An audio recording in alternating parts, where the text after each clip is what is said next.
You're listening to the Emotional Abuse Recovery Podcast, episode number 73. So, today we're going to be talking about loneliness because I had several people reach out to me recently wanting to know how to overcome this. And I have a lot of really great tools and tips to share with you today because here's the thing, loneliness is something that many of us experience post-divorce or after a breakup. And this is when loneliness often intensifies. It gets stronger and it worsens. And when you're experiencing something like this and you are feeling these intense emotions, often you will end up ruminating even more. You will be in negative mindsets and you will potentially even spiral into very unwanted emotions like depression, sadness, possibly even anger. So we're going to be talking about that today. So grab a piece of paper and a pen and take some notes and we'll get started. Welcome to the Emotional Abuse Recovery Podcast, a podcast specifically designed to help you heal after a toxic or narcissistic relationship. This podcast teaches you to use your subconscious mind to go from feeling stuck to set free. In here, you will learn how to use the power of your own mind to free yourself from emotional pain, move forward with confidence, and experience the inner peace you deserve in your healing journey after emotional abuse. I'm your host and subconscious reprogramming coach, Allison Dagny. So let's get started. Okay, so right out of the gate, I'm just going to bring it to you straight. Okay, I didn't mean to rhyme there, but here it is. Okay, you can feel lonely in a crowded room surrounded by lots and lots of people, and you can feel totally content, happy, and at peace all alone. So why is that? Why can some people feel completely satisfied all alone and happy, and some people can feel completely lonely when they're by themselves? Some people can feel very lit up and very joyful or content while they're in a crowd, and some people can feel totally alone. So why is this? There's a reason, okay? And I'm going to go over this with you today to help you with this so that you, if you're struggling, can come to some sort of resolution to help you. So the main source of this is always coming back to your personal subconscious mind and your beliefs. Your subconscious mind is contributing to the feelings of loneliness or contentment, okay? And we're going to talk about that as we go through. So make sure you have a piece of paper and a pen so you can take some notes throughout this episode if you're not driving or on a walk or cleaning your kitchen. So there are lots and lots of misconceptions about loneliness and social connection, and I just like to touch on those really briefly because I think it's important to note that our subconscious mind is always being programmed. I mean, mostly when we're young, right? We are like little sponges and we're just believing everything that we're taught. So if we're experiencing things as a child that we can't be okay if we're not in groups of people, if we're not surrounded by a lot of friends, if we are a loner, then that's something wrong with that, right? Then obviously those subconscious beliefs are going to make us think that if we are alone, there's something wrong. So it starts all the way back to childhood, okay?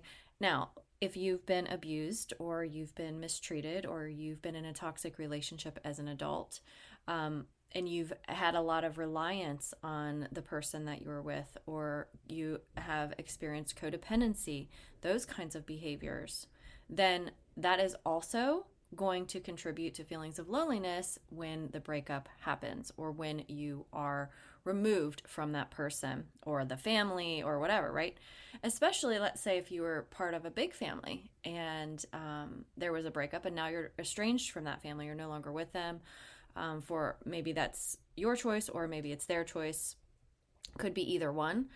But you know, a lot of times because of society, because of what the expectations are in our culture or in our communities or in our churches, in our friend groups, any of those things contribute to what we believe inside of ourselves. And what we believe inside of ourselves is a direct correlation to how we feel when reality is different from it. So, for instance, if you were to go out and meet with some friends and were delivering the news to them that you were getting divorced, and let's say half of those friends say, "Oh my gosh, congratulations," and some of those friends, "Oh gosh, that's terrible. I'm so sad for you. I'm so sorry," right? The perceptions of different people can actually influence how you feel about it. So it's really important to have your own solid identity about what it means to you before you take on other people's opinions and other people's perceptions, because that can actually contribute to loneliness after a divorce, after a breakup. And so that's why it's really important to develop your own solid identity about what it means to you. So just really briefly, I always talk about this on every single episode that I have, is how the subconscious mind influences our emotions. The subconscious mind runs 95% of the show. If this is the only thing you take away from this episode, then that's great. The subconscious mind controls 95% of how you feel and then results in how you behave in your behaviors. So if you have deep subconscious rooted beliefs about something, that's going to contribute to how you feel in the world when reality goes against that. And that's going to influence or impact how you show up, how you behave, how you react, or how you respond. And if you're just learning about the subconscious mind and you are intrigued by this, let me just tell you that when we're unraveling our subconscious, we have to actually look at the impact of past relationships that we've had, our childhood experiences, the influences from society, right? Because all of this is contributing to what we believe. That's why every person on this planet has a different set of beliefs, right? And a belief is just any thought that you have, that you carry around with you, that is not 100% true for 100% of people 100% of the time. That's why you could have someone across the world who believes something very, very different from you because of what they've been programmed with, because of their influences, their personal realities. Okay? So each person has a very different and unique set of subconscious beliefs. Even if you grew up in the same family, you may have been programmed by your parents, programmed by society, programmed by your community, your teachers, your experiences, right? But even in the same family, you'll notice that the children, the parents, have different beliefs. And that's because of what they've experienced in their life, the things that they've been exposed to, right? Not everybody is exactly the same. We're not cookie cutter, okay? So this is why when you're unraveling the things in your subconscious mind, it's really important to know and to recognize that everyone is completely different and you are very unique in yours as well. Some of that programming is great, especially if you have good programming like I'm good enough or I'm worthy, right?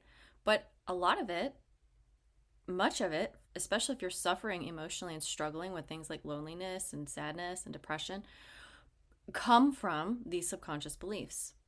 So when we're talking negatively to ourselves and we're repeating these sort of limiting belief systems in our minds because of the things that we've been programmed with, this can often perpetuate the feelings of loneliness that we have. So what we need to do here is reprogram that, right? You're like a computer right out of a box. You've been programmed. This isn't your fault. This is just something that happened. And it happens to all of us. Every single person on this planet has been programmed. It's our job and it's our responsibility, or we need to take accountability for reprogramming that, okay? Even if it was done to us, nobody's going to undo it for us. We have to do that for ourselves. So if we're tired of feeling lonely, then we have to reprogram that in our own minds. Sometimes that feels unfair. I get it, because it's like, wow, somebody brainwashed me, or somebody conditioned me, or somebody programmed me with all this stuff, and now I got to go unravel it all. Unfortunately, yes, you do. But also, fortunately, yes, you do, because that helps you feel empowered. And you're the only one that can do that. So, reprogramming is so important because this will actually change how you feel.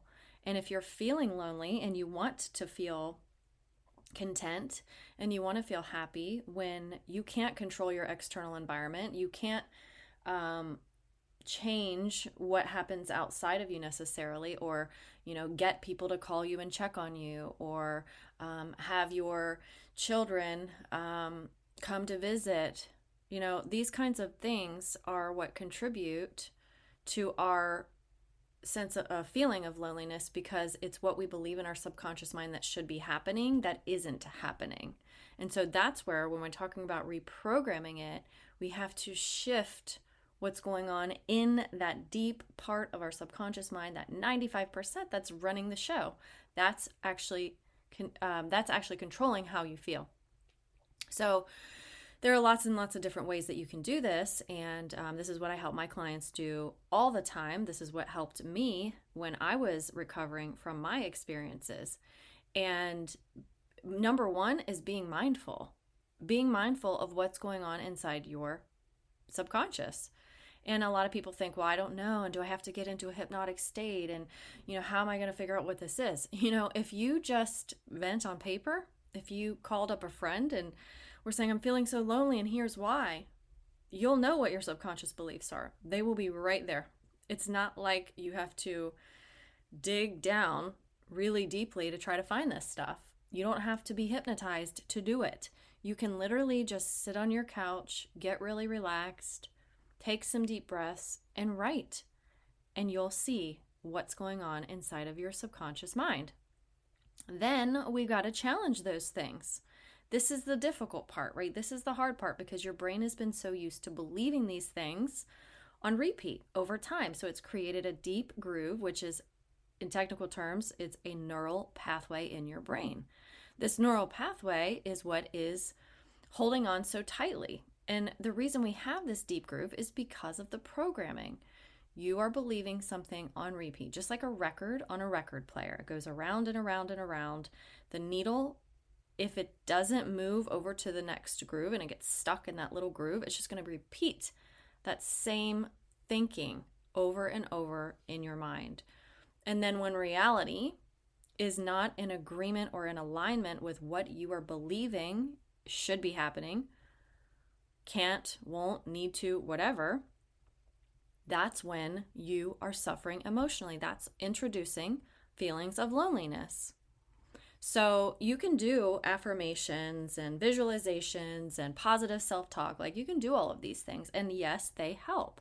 However, if you're not getting to the root and you're not actually changing and reprogramming these deep beliefs and releasing these things, you are going to continue to feel the same way. So if you're ready to start changing this and you don't want to feel this way, I'm telling you it's possible, but you have to have a commitment to yourself and a willingness to figure out what's going on in your subconscious mind and then reprogram it and release those things that are no longer serving you. This is something that is difficult for a lot of people. However, what's more difficult? Feeling lonely every day? What about those people who are single, who live alone, who enjoy it, who really like their own company, and who don't feel so alone? How do they achieve that? The reason is because of what they believe subconsciously. And so that's where we've got to start if you're struggling with this. So let me give you an example. Our minds are like gardens, and the beliefs that we have are seeds that are planted in the soil.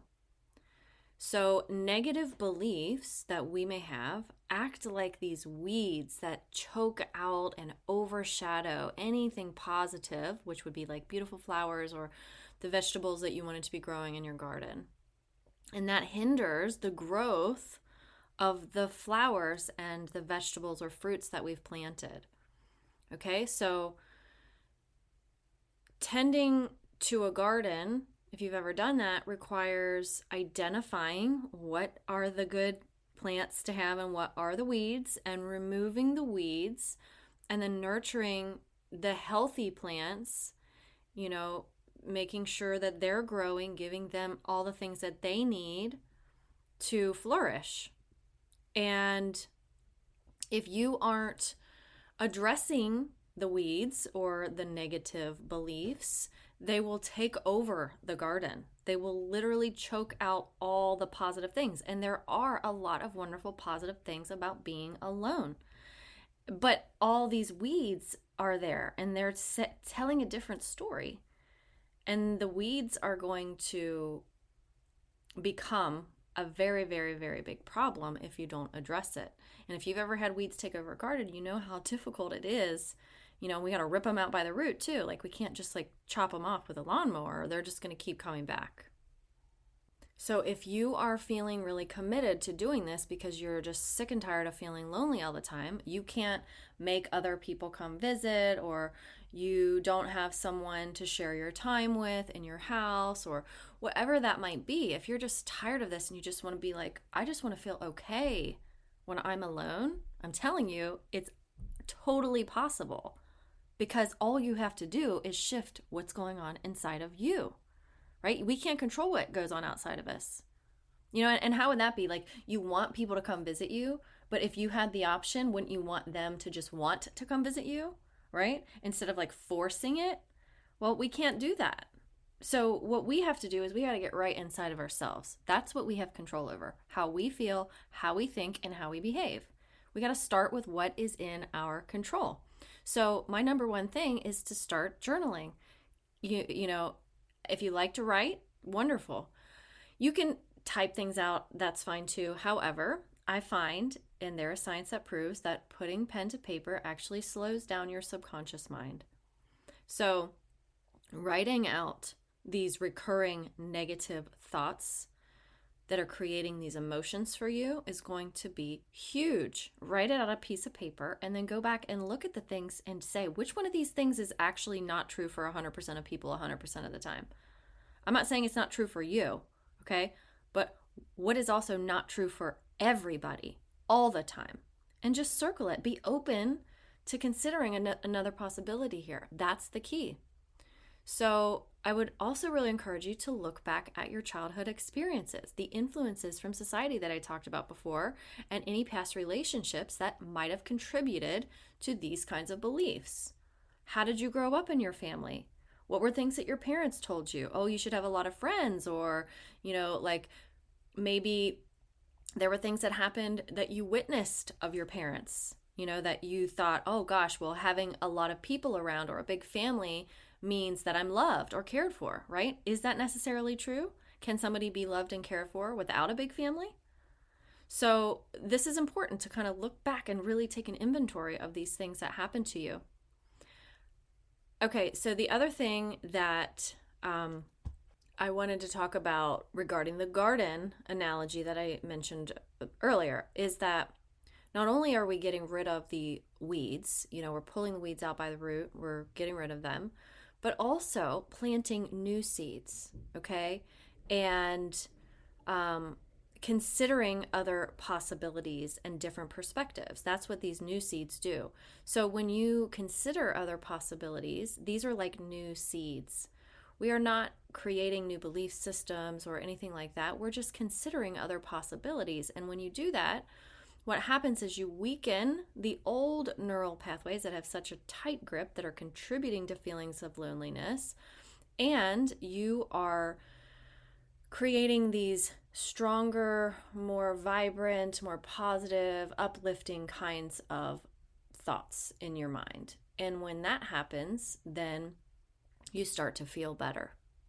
So another piece of this that's important is self-compassion, because when you have self-compassion and you are kind to yourself, you make more space for healing and growth. If you come into that garden and you are angry and you are judgy and you are just taking all of your anger out or your frustrations or you're like looking at it with such disdain because of all the weeds, and you're like, oh, this garden, I hate it, right? Well, that's going to be way more difficult for you to come into that garden and tend to it in a loving and kind way, right? Think about a gardener who comes in with such an excited and like eager attitude to like, wow, okay, look, yes, here are the weeds, but we can take care of this. We can get rid of it. Like, it's okay,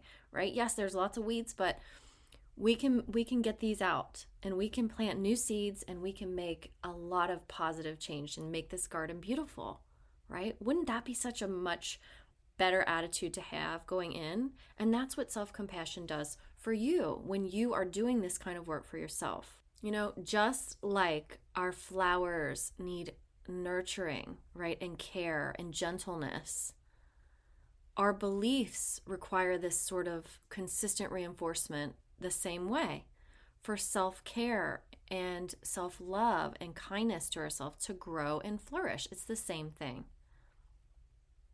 Now, because we're talking about this garden, also remember, you're not going to go out to that garden and get it totally 100% ready in one day. Okay, so we need to dispel this myth that there's this sort of magic pill or light bulb switch that you can just turn on immediately and feel better. The garden is going to need tending. It's going to need consistent care. It's going to need nurturing. It's going to need water and sun, and it's going to, which is all like self-care stuff, right? So it's going to need help consistently. You're not going to get the garden done in one day, but you can work throughout the summer and get it beautiful and ready and available for harvest just within a few short months. And this is what happens with your subconscious mind too. That's why I have a 12-week program. It's not, a one-time program. It's 12 weeks because we've got to tend to it. We've got to work at it, and we've got to practice. So if you're willing to do that for yourself, you can have this beautiful garden that's ready for harvest within a few short months. Now, I want to remind you that loneliness is not about external circumstances, but it's about the beliefs that we hold about ourselves and our place in the world and how other people should be or what should be happening, right? That's the root of loneliness. So what I would encourage you to do, if you have your pen and paper here, is to write out, what is it that you're thinking when you're feeling lonely? Just write out without judgment. What are you specifically thinking about when you are sitting there holding on to these feelings of loneliness? And then I would encourage you to ask yourself, what does it mean about you if you are alone? And write the answers, and there should be more than one.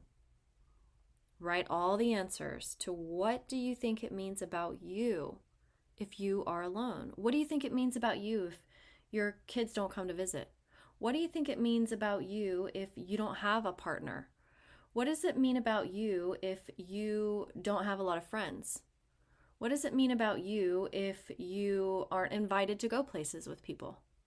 Write down what it means about you, because this is actually what is contributing to these feelings of loneliness. So if you said something like, if you wrote down something like, no one cares about me, I would encourage you to look at that, because that's a subconscious belief. No one cares about you. Is that true? Is that 100% true 100% of the time? Is there anybody who cares about you? Can you think of one person? Right? This is where we have to get that belief off the tracks. Because if we are letting this belief that no one cares about us run the show, of course, every single time that we're by ourselves, we're going to feel lonely. It is the direct reason why you feel lonely. And not just that, but many, many, many others. Okay? Then I would encourage you to ask yourself, What would you need to believe to no longer feel lonely? What would you need to believe about people? What would you need to believe about the world? What would you need to believe about you or yourself in relationships? Ask yourself these questions. The deep questioning is really where you're going to start figuring out who you are and why you feel so lonely. Then once you know these answers, then you can start to shift it. You can start to argue for a different story. And you have to be willing to do it. You have to be willing to argue for a different story. So what I like to think about it would be like if you had a friend who was really feeling lonely and said, no one cares about me, and my kids never want to come see me, and they should want to visit, and people should check on me, right? What would you tell that friend? You can commiserate with that friend. You can say, you're right, they should, and that's terrible, and that's horrible. But guess what? When you do that, you're just reinforcing the loneliness for that person.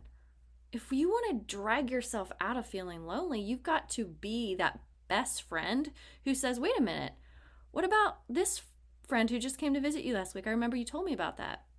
I think they care about you, right? And what about the time just a couple weeks ago that you told me that you went out with a group of friends? Or, whatever it might be, right? What would that friend who was trying to help you come out of that loneliness, what would they say to you?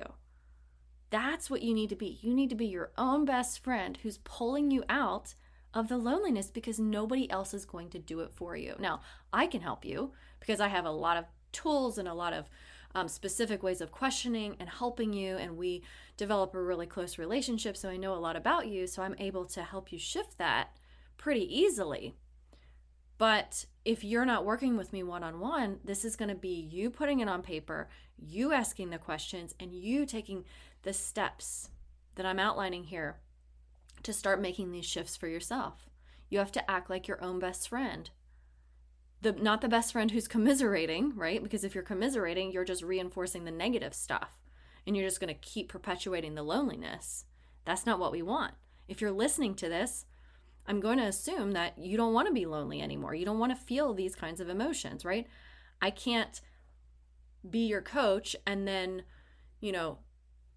control what happens around you. All that I can do to help you is help you see in a different way, to help you shift the beliefs that are going on inside of your head and shift your perceptions about it. Now, there's one thing I want to address here that I feel like needs to be really looked at is this fear of vulnerability. And when we're feeling lonely, and I've felt this too, when we're feeling like no one cares or feeling like we're going to be alone forever, right? This fear of actually being vulnerable is really important to address as well. And you can overcome this fear by, again, what do I always say? Writing down what is creating that fear. So if you're feeling like really scared about what being alone means, or what it means if you're not in a relationship, or what other people are going to think about you, that's where you have to figure out what those fears, or where those fears are coming from, which again is from your subconscious. Everything comes from your subconscious. 95% of the show, I have to keep repeating this and keep repeating this. If you're not working in the subconscious mind, you're using willpower. How do you overcome loneliness with willpower? You can't think your way out of loneliness, just like you can't think your way out of fear, right? Willpower can take us so far, right? If you have a New Year's resolution and you want to lose weight, willpower is going to get you started. It's going to get you a gym membership. It's going to get you new running shoes and workout gear, but it's not going to make you go to the gym. It's not going to make you eat right. It's just not going to happen because 95% of the show is telling you a different story. I'll never make it. I can't keep things up long term. I can't be consistent. This isn't going to work for me. Nothing ever works for me, right? It's the same thing. Like, I'm using this as an example, but 5% is it, right? That's the willpower method. If you're trying to use the willpower method, it's going to be really hard to get long-term results. Okay, so it is important to have people, right? I'm not saying that we should all be hermits and we should just be okay with being alone. That's not what I'm saying here on this podcast at all, right? Find your tribe, find meaningful connections with people, right? It will help. But here's the thing. If you don't have a tribe yet, or you don't have meaningful connections with people, or you're not in a relationship, whatever that might be, how are you going to be okay by yourself? How are you going to be okay alone? The loneliness isn't coming from whether you have friends or you don't, because you could have a lot of friends and be really, really lonely. There are a lot of people out there, celebrities and people who are surrounded by people all the time and are miserable and depressed, right? So just being around people doesn't mean that you have meaningful connections or that you have support. People could be using you, right? And you could feel really lonely. So it's important to know that, yes, having people who you really connect with and who are really supportive and loving, right? Whether that's in a social network, whether that's in your family, whether there's a few people on social media or some Facebook groups that you get support from. I found that strangers can be some of the most supportive and loving people out there. Like even more than people I've had in my personal life, for sure. So finding support is definitely going to help, but it's not the root, right? It's another coping mechanism, but there is value in it. The other thing that I find a lot of people skip over when they're feeling lonely is the connection with themselves, because the focus is often on everybody else outside of them, what everybody else should be doing, how they feel like other people should be treating them, and what they think it means if they're alone, instead of putting the focus on connecting with yourself, okay? And some people say, well, I don't know how to be alone, or I don't know how to connect with myself, or I don't know what I want. This is going to take some self-discovery. It's going to take some experimenting. It's going to take some effort. That's the reality of it. So if you find yourself alone and lonely a lot, then it's going to be an opportunity for you to discover what it is that you enjoy. What do you like doing by yourself? Okay? What can you do alone that maybe you'd rather do by yourself than with other people? I mean, this can be something really simple. Like, for instance, I cannot stand to go shopping with other people. I don't enjoy it at all. I like to shop alone. I prefer to do it by myself because I don't want to have to worry about other people or what they want to go look at or where I'm going to meet you up at. And we're not always looking at the same things, right? So yes, will I go shopping with other people? Sure, but I prefer to do it alone. So are there things that you like to do totally by yourself? Figure out what those things are first and start doing more of them. Okay? And then the other thing is make a list of the things that you maybe have enjoyed doing when you were younger. And a lot of people forget about these things because they can bring us a lot of joy. What did you love to do as a kid? Did you like to draw? Did you like to paint? Did you like to go outside and go to the park? Did you enjoy playing with a dollhouse? Did you enjoy creating things? Did you enjoy playing with animals? Like, what were the things that you liked to do as a child? And see how you can incorporate that into your life now. Because we often forget about how much joy some of those things brought us as children. Just try to think of one thing, right? One thing. And it doesn't try to think of things that didn't involve other people. Read books, right? Did you love to read as a child? Did you like to watch cartoons? Like, I loved to watch cartoons when I was a kid, and you can still watch those today, right? Just finding things that you like just by yourself. Okay? What this does is it fosters a connection back to you. You are doing things with yourself. And you don't have to do the things that you did as a child, but you can even think about, well, what would I like to do today by myself that I have never tried? Maybe I'd like to go for a walk. Maybe you would like to go visit a museum because you like looking at old historical things and you really don't want to have anybody else there. Maybe you'd like to go to dinner, take yourself to dinner by yourself, right? If you find there's a resistance to these things, like even as I'm saying it, if you're like, ooh, I could never go to dinner by myself, or ooh, I don't like shopping alone, right?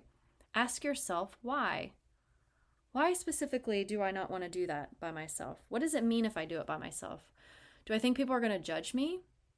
What do you think? What do you think's going on in your head when you're considering these things, or you get that kind of ick feeling?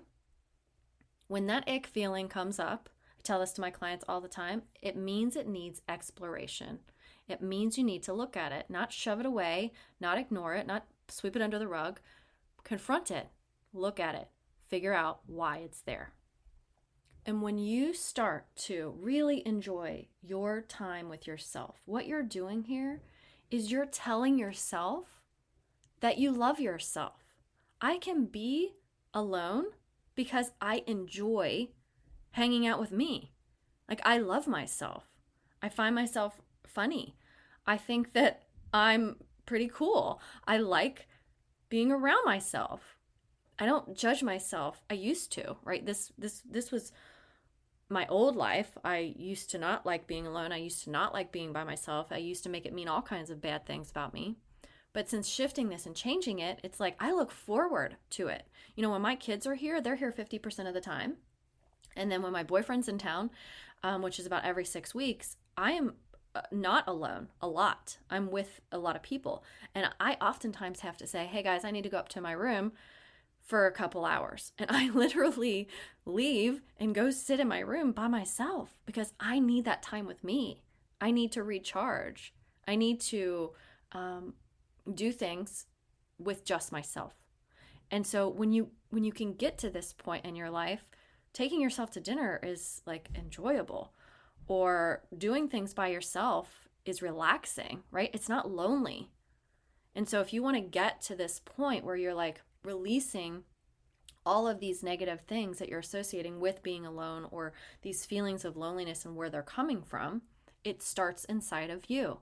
You're not going to change it by a change of scenery, or going out with people, or getting on dates, or finding friends on social media, right? Those things can help, but that's not the root. That's not the source, just like the weeds in the garden. We've got to get to the weeds. We've got to get them out of the way, and we've got to foster and plant this beautiful garden to help you so that when you are alone, you aren't feeling lonely.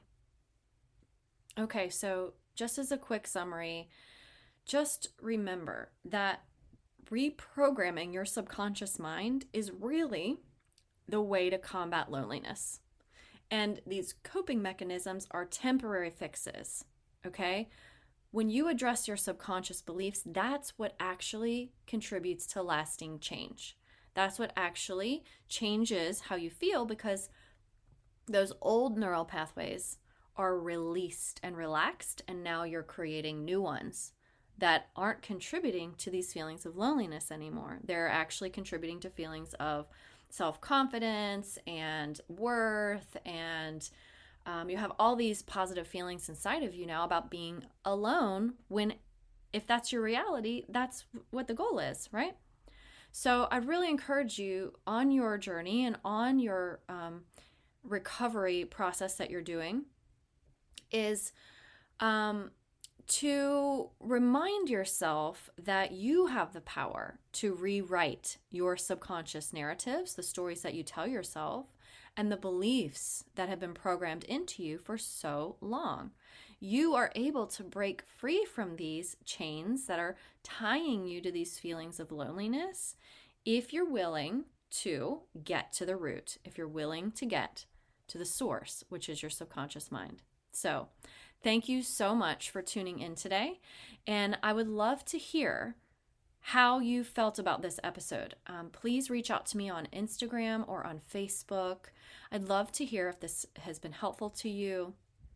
And I'm going to have a lot more episodes like this coming up in the future on my premier content. So if you're interested in getting more access to other things that wouldn't just be here, then you can get that on the podcast link here. Now, if you want my support one-on-one and you'd like to work with me on a deeper level on this in my 12-week program, please reach out to me and schedule a free call. It's a 30-minute, no obligation call. I can explain to you exactly what's involved and what you can expect from me. And we can see if we would be a good fit to start this process for your emotional abuse recovery and healing. I hope you guys have a great day, and I'll talk to you next week. Thank you for being here with me today in the Emotional Abuse Recovery Podcast. I hope you found value here with me. If this podcast episode was helpful to you, I'd love for you to hit subscribe and leave me a review. My goal is to help you go from feeling stuck to set free. You can find me on Instagram and Facebook, and you can check out whentearsleavescars.com for more resources and information to help you with your own emotional abuse recovery. Until next time, here's to believing in